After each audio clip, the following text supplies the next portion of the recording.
दोस्तों, लोकसभा चुनाव में एक मुद्दा बहुत ज्यादा तेजी से उठा और वो था कि क्या संविधान में फेरबदल हो जाएगा, बदलाव हो जाएगा। इस मुद्दे के पीछे वजह थी भारतीय जनता पार्टी के सांसदों, नेताओं के बयान, चाहे अरुण गोविल का बयान हो, अयोध्या के उस समय के सांसद लल्लू सिंह का बयान हो, या फिर बाकी और भी तमाम नेता जिन्होंने बयान दिया।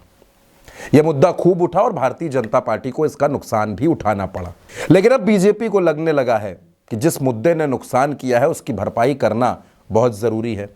राहुल गांधी भी कहते हैं कि हमने भारतीय जनता पार्टी का कॉन्फिडेंस खत्म कर दिया, इतना खत्म कर दिया कि अब वो लोग जो संविधान को बदलने की बातें करते थे, अब संविधान को माथे से लगा रहे हैं। लेकिन दोस्तों, राहुल गांधी के बनाए हुए इस प्रेशर के नतीजे अब दिखने लगे हैं। लेटरल एंट्री के फैसले पर सरकार पीछे हट गई, तमाम वजह रही, पीछे हटी। वक्फ बोर्ड का बिल जेपीसी में चला गया। यानी कि अगर आप देखेंगे तो राहुल गांधी की वजह से नरेंद्र मोदी को अपने कई फैसले वापस लेने पड़ गए। और पहले तो फैसले वापस ले रहे थे, अब तो फैसले लेने भी राहुल गांधी के हिसाब से पड़ रहे हैं। आप सोच रहे होंगे कि आखिर ऐसा कैसे। मैं आपको बताता हूं।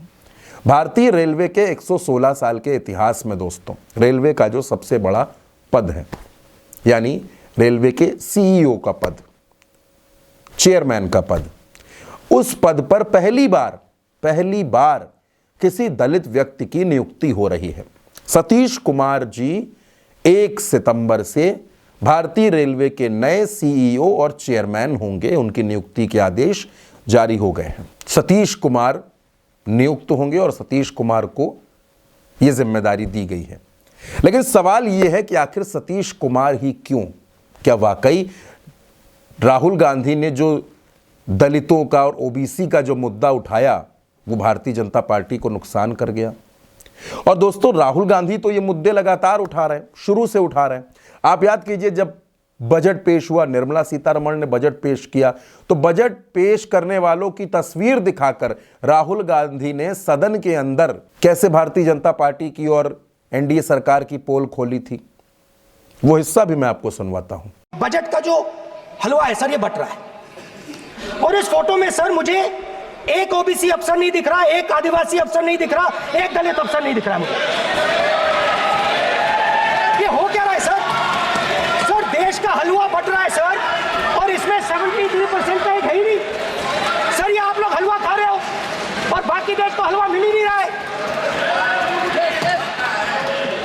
ठीक है सर, 20 अफसरों ने बजट को तैयार किया, हमने पता लगाया। 20 अफसर, शांत हो जाइए प्लीज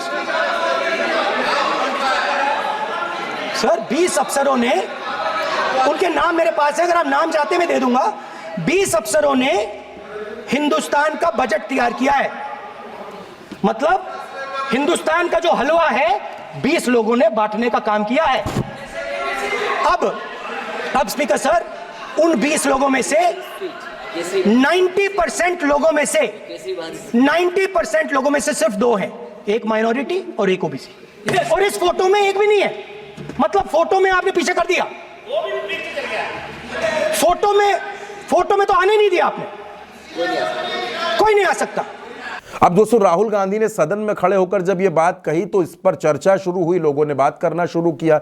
फिर अभी हाल ही में राहुल गांधी प्रयागराज पहुंचे। प्रयागराज में जब वो संविधान के सम्मेलन में शामिल हुए तब भी उन्होंने कहा कि देश में ओबीसी और दलित समाज के लोगों के साथ उनको जो उनका हक मिलना चाहिए वो नहीं मिल रहा है। तो क्या वाकई राहुल गांधी ने जो परसेप्शन बनाया, राहुल गांधी ने जो नैरेटिव सेट किया, भारतीय जनता पार्टी अब उसमें फंस गई है? बीजेपी को अब उसके हिसाब से फैसले लेने पड़ रहे हैं। दोस्तों, अभी तक तो इस तरह की कभी कोई नियुक्ति हुई नहीं, लेकिन अब अचानक ऐसी नियुक्ति क्यों होने लगी? राहुल गांधी ने एक और बात कही। राहुल गांधी ने चुनाव प्रचार के दौरान भी और बाद में भी इस बात का कई बार जिक्र किया। चुनाव जब चल रहा था तब भी राहुल गांधी ने कहा कि मैं जो चाहूं वो नरेंद्र मोदी से बुलवा सकता हूं। जो भी मैं चाहता हूं मैं प्रधानमंत्री के मुंह से बुलवा सकता हूं। मैंने कहा, नरेंद्र मोदी जी, आप अदानी अंबानी का नाम कभी नहीं लेते हो। 2 दिन बाद नरेंद्र मोदी जी कहते हैं अदानी अंबानी। अब दोस्तों, सतीश कुमार की जो नियुक्ति है, जिस तरह से रेलवे में सतीश कुमार की नियुक्ति हो रही है, इस पर मैंने देश के वरिष्ठ पत्रकार केपी मलिक से भी इसको समझने की कोशिश की कि आखिर ये क्या है, इसके पीछे के कारण क्या है और क्या वाकई राहुल गांधी का कोई दबाव है। उन्होंने क्या कहा, उनकी बात को भी आपको सुनना चाहिए। बेहद गंभीर विषयों पर वो अपनी बात रखते हैं और उन्होंने बड़ी बारीकी से इसको समझाने की कोशिश की है। पिक एंड चूज की ये चीजें होती रही हैं, तमाम डिपार्टमेंट में होती रही हैं और आज भी हो रही हैं। छुपम छुपाई में हो रही है, पिछले 10 सालों में हुई है और उससे पहले कांग्रेस के टाइम में भी हुई है। ऐसा नहीं है कोई नई बात है। तो लेकिन अभी क्या है कि मैं फिर उसी बात पे आता हूं कि भारतीय जनता पार्टी का, नरेंद्र मोदी अमित शाह का जो डंडा है वो बड़ा कमजोर हो चुका है और वो नहीं हाँक पा रहा है लोगों को। अगर वो इनको इग्नोर करके और किसी और को बना देते तो फिर वही हाल होता कि आपको ये डिसीजन वापस लेना पड़ता और सरकार की किरकिरी होती। मैं चंद्रकांत जी आपको एक बहुत बड़ी बात ये बताता हूं कि जैसे हम दिल्ली में रहते हैं और तमाम मिनिस्ट्रियों में हमारे ब्यूरोक्रेट जानने वाले हैं। पिछले 10 साल में वो बात करना नहीं चाहते थे, डरते थे, एक दबाव में रहते थे। आज उन्होंने बात करना शुरू कर दिया है। दरअसल दोस्तों, राहुल गांधी इस देश में एक तरह से शैडो प्राइम मिनिस्टर की भूमिका में काम कर रहे हैं।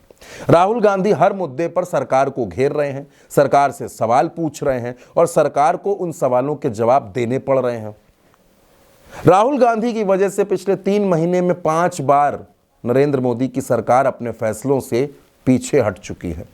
यानी जो फैसले ले लिए गए थे उनसे भी पीछे हटना पड़ा है।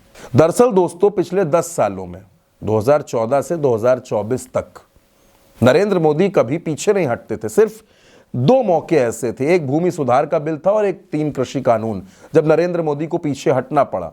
वरना पूरी अकड़ के साथ नरेंद्र मोदी ने, अमित शाह ने, उनकी पूरी सरकार ने 10 साल शासन किया।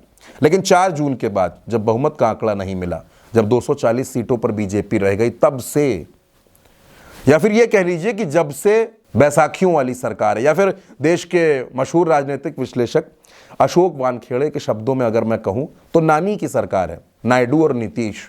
इनके कंधों पर टिकी हुई सरकार के मुखिया नरेंद्र मोदी को अपने फैसले वापस लेने पड़ रहे हैं और उनको यह ध्यान रखना पड़ रहा है कि राहुल गांधी किस मुद्दे को उठा रहे हैं, किस मुद्दे पर बात कर रहे हैं, उसके हिसाब से फैसले तय हो रहे हैं दोस्तों, उसके हिसाब से फैसले लिए जा रहे हैं। और रेलवे बोर्ड में जो ये नियुक्ति हुई है, ये उसी का प्रमाण है।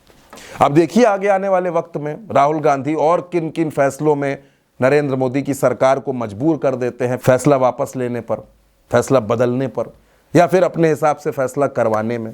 नेता विपक्ष हैं, जाहिर सी बात है, नेता विपक्ष की भूमिका निभा रहे हैं, सवाल पूछ रहे हैं, चिट्ठियां लिख रहे हैं, खूब सवाल पूछते हैं और सरकार को घेरते हैं। आगे आने वाले वक्त में वो किस मुद्दे पर घेरेंगे ये भी देखने वाली बात होगी। लेकिन फिलहाल रेलवे बोर्ड में हो रही ये नियुक्ति सोशल मीडिया पर भी खूब चर्चाओं में है। लोग कह रहे हैं कि कांग्रेस के दबाव में, राहुल गांधी के दबाव में ये नियुक्ति की गई है। क्या आपको भी लगता है कि राहुल गांधी की वजह से ये प्रेशर बना है? राहुल गांधी ने ऐसा माहौल बना दिया कि नरेंद्र मोदी को मजबूर होकर ये नियुक्ति करनी पड़ी है? अपनी राय हमें कमेंट सेक्शन में ज़रूर बताइएगा दोस्तों। फिलहाल इजाज़त दीजिए, नमस्कार।